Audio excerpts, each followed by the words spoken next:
Hello, and thank you everyone for joining. My name is Scott Edinburgh. I'm the founder of Personal MBA Coach, an admissions consulting and tutoring business, and I'm here today to talk to you about how to write business school essays describing your accomplishments. Today we will talk through an introduction. I will show you a poorly done accomplishments essay.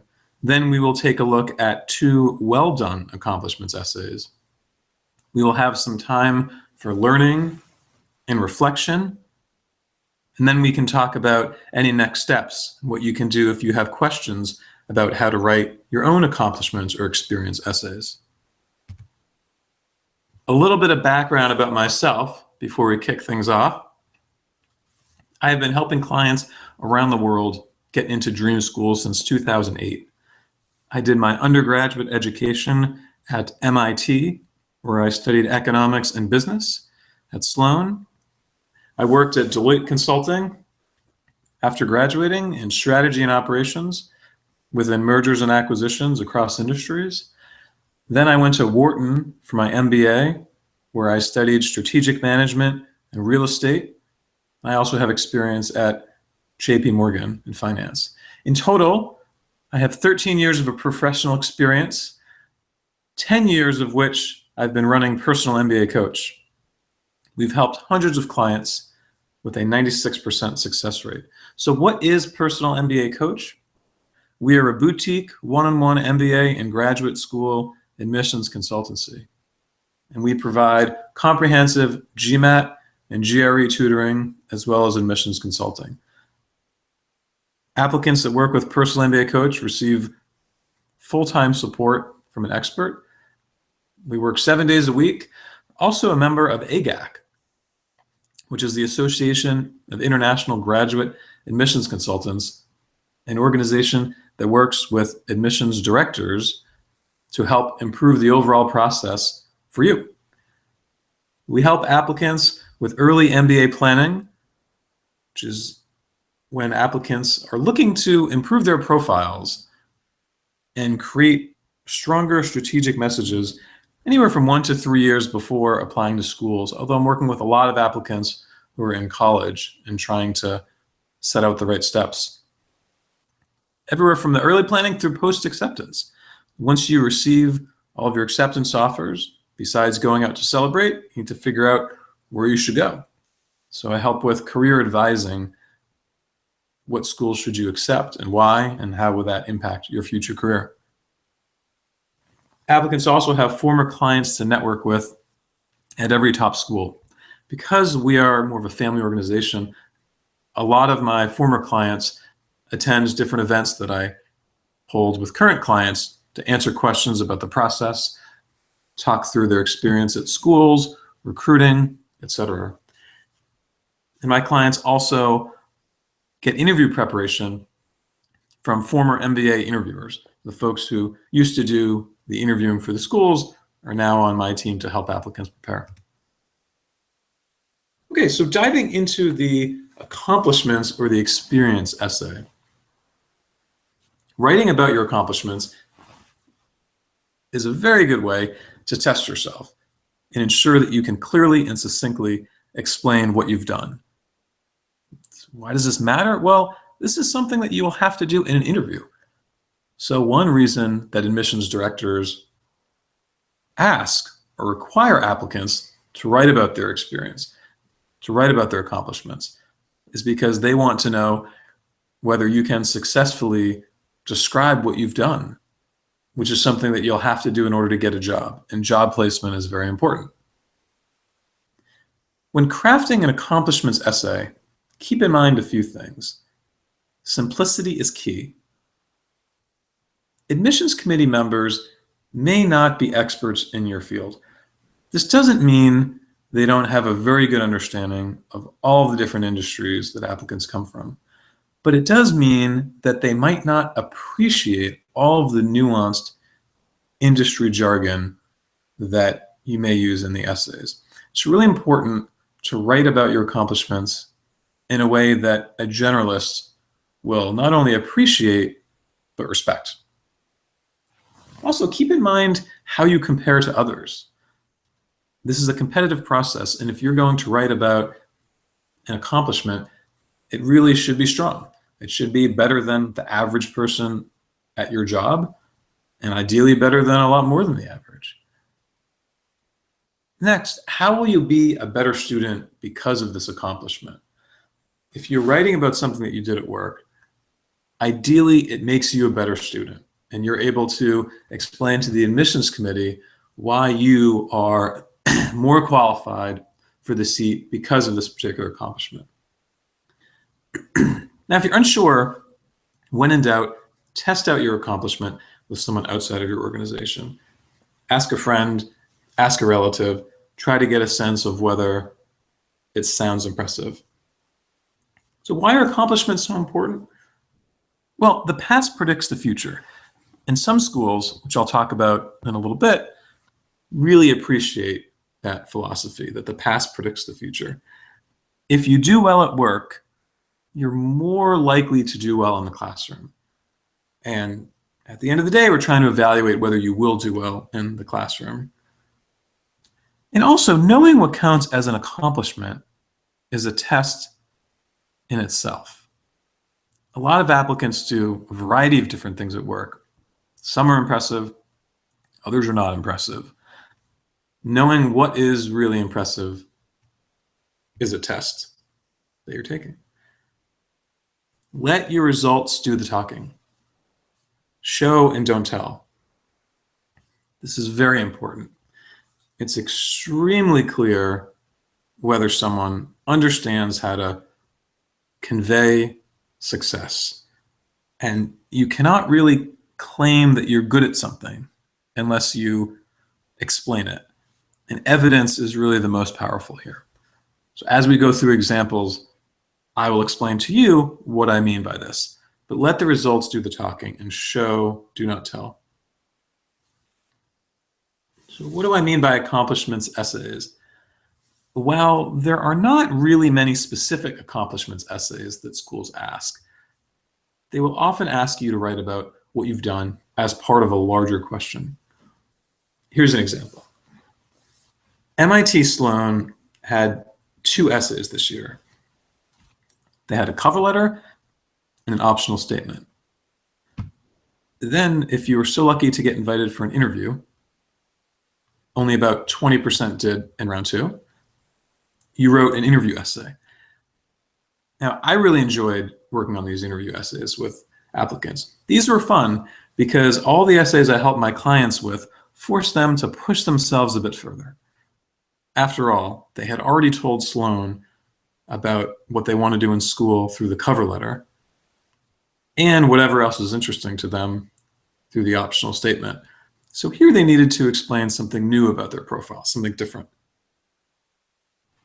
Now, the question was, the mission of the MIT Sloan School of Management is to develop principled, innovative leaders who improve the world and to generate ideas that advance management practice. Please share with us something about your past that aligns with this mission. So here, Sloan wants to know about your accomplishments. Sloan strongly feels that the past performance predicts the future success. However, they also want to know more, right? They want to know how you were principled. It's 1. How you were innovative. It's 2. How you improved the world. 3. And how you generated ideas that advanced management practice. 4. Now, you don't need to write about all 4 of those items. And in this essay, it was only 250 words. So it was really challenging to write about all 4. But at the heart of it, this is an accomplishments essay. Write about an accomplishment and try to address some of these items. So let's go into an example. This is an example of a poorly written accomplishments essay. In 2013, I helped my team to design a new way of working with clients. We had been in business for over 7 years, so established practices and protocols were set. To find growth in the environment, the team decided to introduce an innovative yet challenging approach to delivering results. It was a three-pronged approach. First, I figured out what results meant and what we needed to do to grow.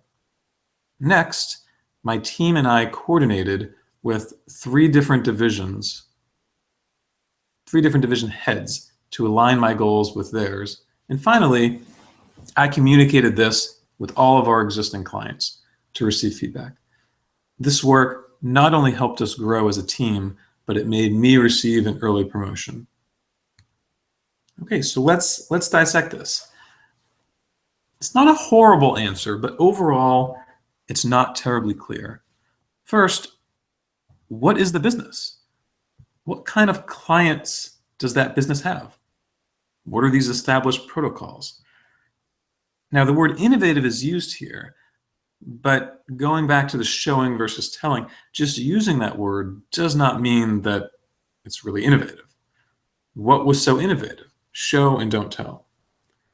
Now, results are good, but they're vague. I don't have a good sense of what kind of results they actually had. And the writer does not convince us even who the players are. So not only what are the results, but who are the players? How did you get to the results?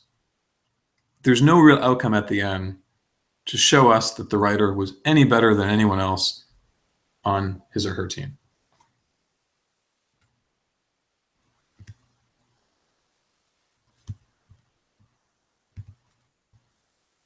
Too much emphasis on team. Overall, this was too confusing and no results. So, what is an example of a well-written accomplishments essay? This is an answer to the same question, and it's anonymous. So there's a lot of 1, 2, 3, XYZ, etc. Comparing cities' XYZ trendy neighborhoods in the north with ABC Village in the south reveals shocking architectural differences. Exploring the sharp contrast between the two, I researched real estate developments in the area. I wanted to make a difference and turn 1, 2, 3 into 4, 5, 6, rising past the crime and violence that had taken over for so many years. While I knew I would not recreate a perfect world, I was going to come as close as I could. Right away at the beginning, it's clear. I know the situation, I know what the applicant did, and I'm kind of intrigued about how they did it and what the actual outcomes are. So let's continue. After buying 3 properties, I immersed myself in the local community to learn about the residents, discover their pain points, and uncover hidden opportunities. I quickly found David, an electrician who was recently laid off, and began giving him work to improve my projects. Okay, so this is how this applicant is advancing the world, perhaps creating jobs. After XYZ, now, once my next door neighbors saw the change, they asked if I could replicate it. I quickly detailed my master plan, hiring 2 of David's closest friends and training them on the world of construction. After just 2 years, my hobby became one of the newest major sources of jobs in the market. While the results are small, they're also only the beginning. I look forward to teaching others how I had an impact in learning ABC at Sloan in order to. And then this essay continues. A very atypical type of experience and discussion of accomplishments, but it all really comes together and has a central theme that's cohesive. The writer walks us through what she did and why, as well as the outcomes. This shows some results because the communities have improved, and more importantly, the larger plan is in place. So why does this work? There's a strong theme. There's a theme of improving community, and this theme plays out throughout the essay. The essay is also very focused. We only focus on one topic of detail, and it's clear. This was an essay from a past client of mine who not only got in, but received 50% scholarship. It's not the only successful essay. Let's take a look at another. XYZ nonprofit served approximately X students last year, but until recently, the organization had been using an ineffective method of preparing their staff. Along with my company team, I helped the national education nonprofit to implement a new staffing model that is increasing student success in ways XYZ nonprofit has never seen. Bam! Very powerful, very clear. In the first paragraph, I'm actually convinced that the applicant is both principled and innovative. And I'm a little curious as to see how. Let's continue. Inconsistent staffing was a clear area for improvement. So I managed a project analyst to conduct interviews at the independently managed sites around the country. We discovered that while XYZ nonprofit staff were providing educational interventions to students, their training for how to educate came from managers who often lacked an education background and who had competing priorities. Using these learnings, I designed a customizable and scalable staffing model which would work at each site nationally, regardless of size and expected growth. This model was rolled out across X schools nationally, impacting over XYZ nonprofit members, and X students per year. Meeting students from underserved communities and seeing the direct impact my work had on their growth was rewarding in a way that I had never previously found my work to be. Why does this work? Impact, right? We see a lot of numbers here, and the numbers are used to show the impact that this applicant had. This was very innovative. Now, the word innovation and innovative wasn't really used repeatedly, but this applicant did something nobody had done before. That is truly innovative. And the answer is clear. The arguments are logical, it's short, and it's easy to understand. Again, you only have 250 words to make your argument, so it's important that it's short. And even in a larger accomplishments essay, you want the argument to be clear. You want it to be concise. Here are some tips on thinking through your accomplishments. Focus on what makes you differentiated. For those of you who are watching another one of my videos, and if you're not, I suggest you do, we will focus on the story, the personal story. Now, as part of the personal story, it's important to be differentiated.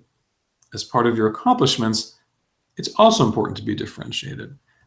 Focus on what makes you differentiated.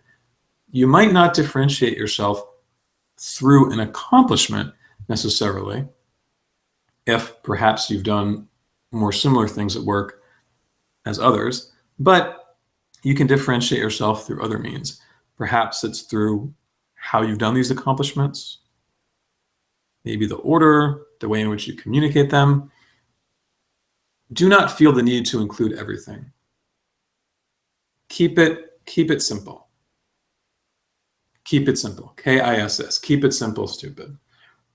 Clear, concise, and simple. And when possible, compare your work to others.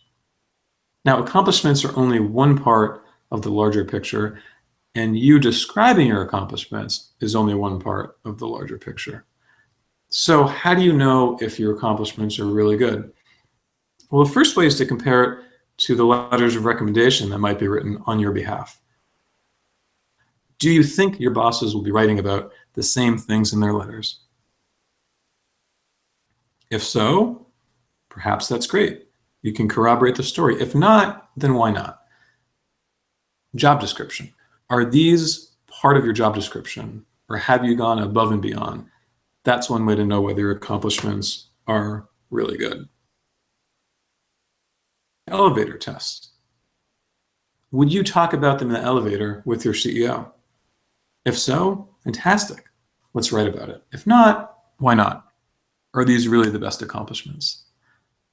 Then think about this related to your career goals. Do these accomplishments tie in with your career goals? Did you accomplish these things for a reason?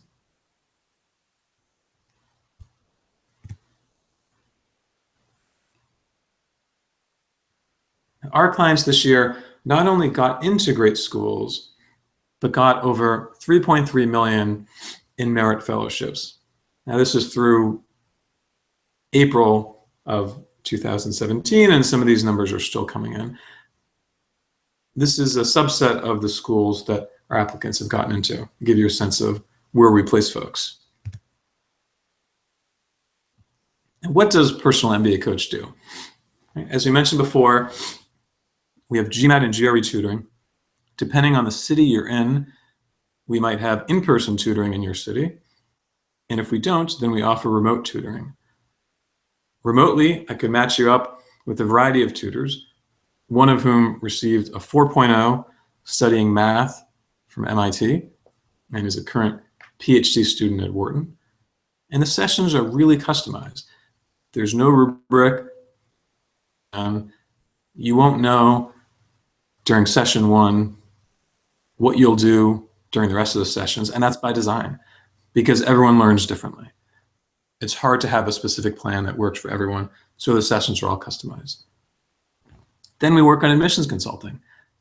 I would work with you through initial brainstorming, developing the story, working on the personal story, which I talk about in another video with GMAT Club, talking through your accomplishments, figuring out what accomplishments are really impressive and why. We go through a detailed session where we talk about your personal story and we lay out what it is we want to convey to the admissions committee.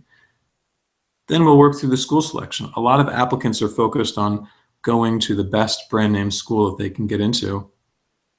And for some, that's the right move, but not necessarily for everyone. We'll go through the career reports in detail. I will help you think through a career advising session, which schools are right for you and why. And then we lay out the schools. Most of what we would do together and most of what you will do on your own if you don't work with a consultant is working on the essays and the essay editing. So we'll go line by line through the essays that you write, make sure you directly answer the question. We also go through resume reviews, letter of recommendation assistance. Who should you ask to write the letters? What main things should they be focusing on? And we do mock interviews. As I mentioned, mock interviews either with myself or with a former interviewer from these top schools. And then we help you think through the decisions. I had a call yesterday with an applicant who received $100,000 from one particular M7 school, $20,000 from another, was trying to decide which one should they go to and why. So again, we talk through this relative to the broader career goals. So how can you get started? Feel free to give me a call, send me an email, or visit my website. Contact me to learn about GMAT Club early bird incentives as well. And I'm happy to set up a consultation, either just to answer any questions about the accomplishments essays or to talk further about how we can work together.